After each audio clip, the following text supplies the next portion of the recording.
Let's do a wellness check on Canada. The prognosis? Bleak. Imagine you're at a political convention that's supposed to pick the next leader of a major Canadian party, and instead of talking about inflation, housing, why your grocery bill is through the roof, delegates are literally fighting over colored equity cards to decide who gets to speak first. Microphone 2, please. My name is Mastura Tasneem.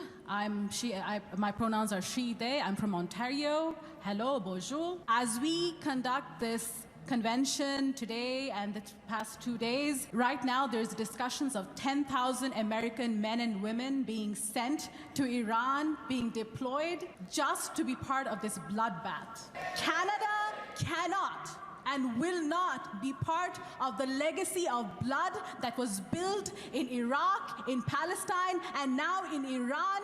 This is a no-question debate. I call this question, Madam and Chairs.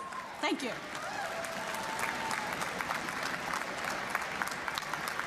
Your point's quite well made, Speaker. I'll again thank delegates not to call me Madam Chair or Madame la Présidente. I'm a non-binary person. My pronouns are they, them, and their. Chair is sufficient. And with regret, you've spoken to the resolution. It's not open to you to also call the question. If the question is the will of the House, someone else must call it because we heard from you in substantive debate. Okay, so double whammy here. A keffiyeh-wearing pro-Palestinian activist gets outwoked by a non-binary chairperson. This is not satire. This is not a skit. This is the 2026 New Democratic Party convention in Winnipeg, Canada. What it really was, though, was a convention of narcissism. The floor of that convention looked more like a university safe space or one big mental breakdown than it did a real political party. This wasn't about winning elections or helping working class Canadians. This was a full-blown grievance Olympics. There's a point of privilege on microphone 1, then we'll go to microphone 3. Go ahead, delegate. Yes, hello. I was standing here with my gender equity card before you called on the previous speaker. That's my point of privilege that I would like to raise. I will explain the speaking order, which is fixed, that I cannot amend, which is the pro-con rotation. You can move yourself up a line that you're standing in. I am pro, and I was... We went... You went pro, con, We went pro-con, pro, and my plan was to go con. The speaker at con mic 3 also has a speaking card. Yesterday, this card was used in an inappropriate manner. And while I understand in Ontario we note this as equity, even if that, this was also used inappropriately in terms of gender.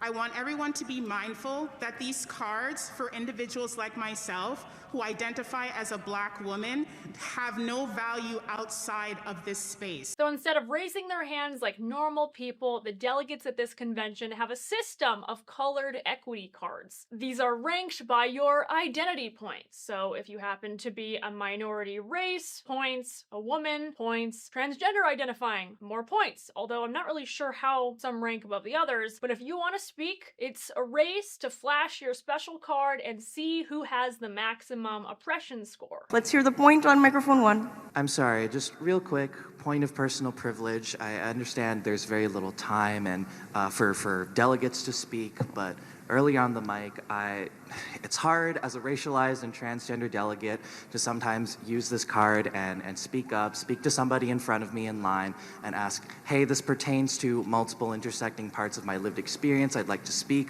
I was rejected when I talked. And it's frustrating when these are my rights being directly under attack right now in Alberta, and that a cisgender woman had spoken over me. And I understand her rights are important too. This pertains to her too, but I don't know. I hope that in the future the federal NDP will also have a broader interpretation of the equity cards for speakers. That's all. Thank you. Canada's trying to afford rent and heat in the winter, and the delegates are arguing over who's more marginalized. They're competing for any woke brownie points possible. I mean, really grasping at straws here. The closed captions for this convention are running between 6 and 10 seconds behind. So it's just a request for the chairpersons to be aware. And when you move to a vote, I'm still reading the debate. So if we just take a little pause, that would be appreciated.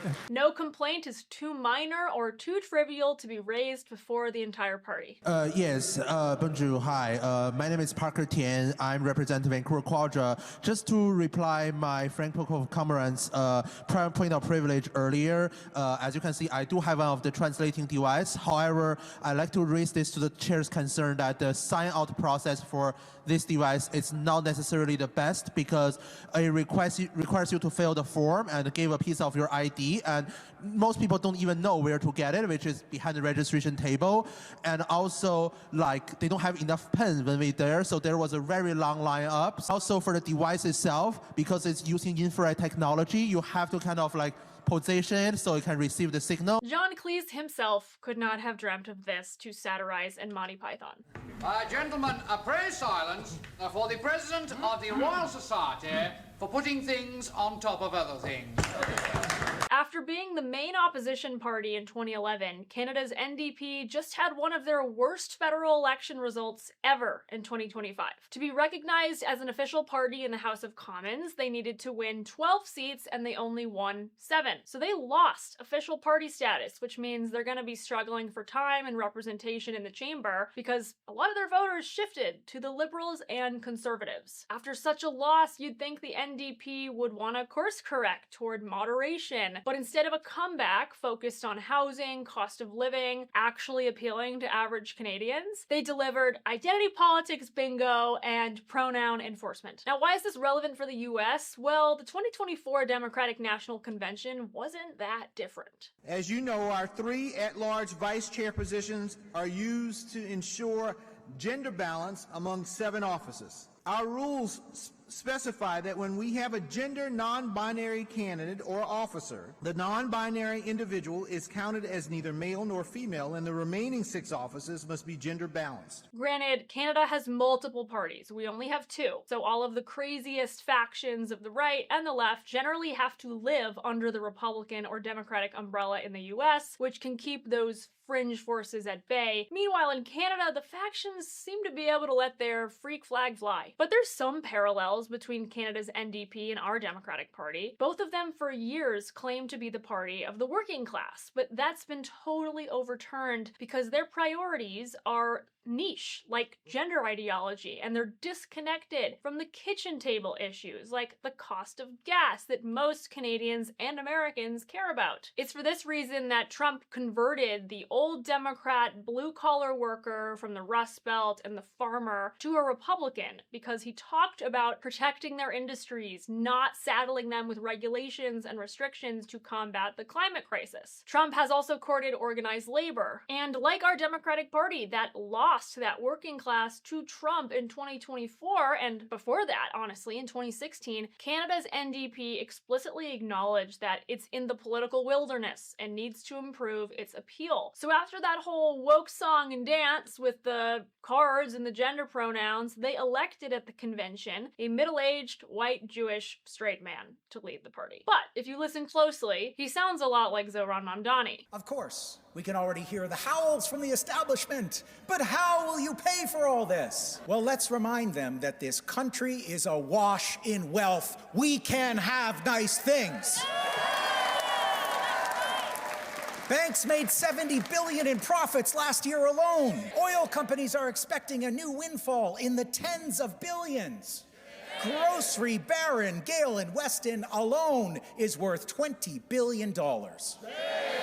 It is time, far past time, to properly tax the corporations and billionaires that have been riding a tidal wave of profits. The plan is to squeeze the rich for more tax revenue, but the middle class will feel it too. Taxes remain the largest single expense for Canadian families. Taxes for the average Canadian family have increased by over 2,700% since 1961, outpacing inflation and income growth. So this is what Canada's left wing has to offer: an identity clown show Trudeau and socialism. This isn't leadership. This is cosplay radicalism that's deeply out of touch with the core of Canada. While there are real problems going on, the working class party has fully morphed into the professional grievance class, and the working class noticed.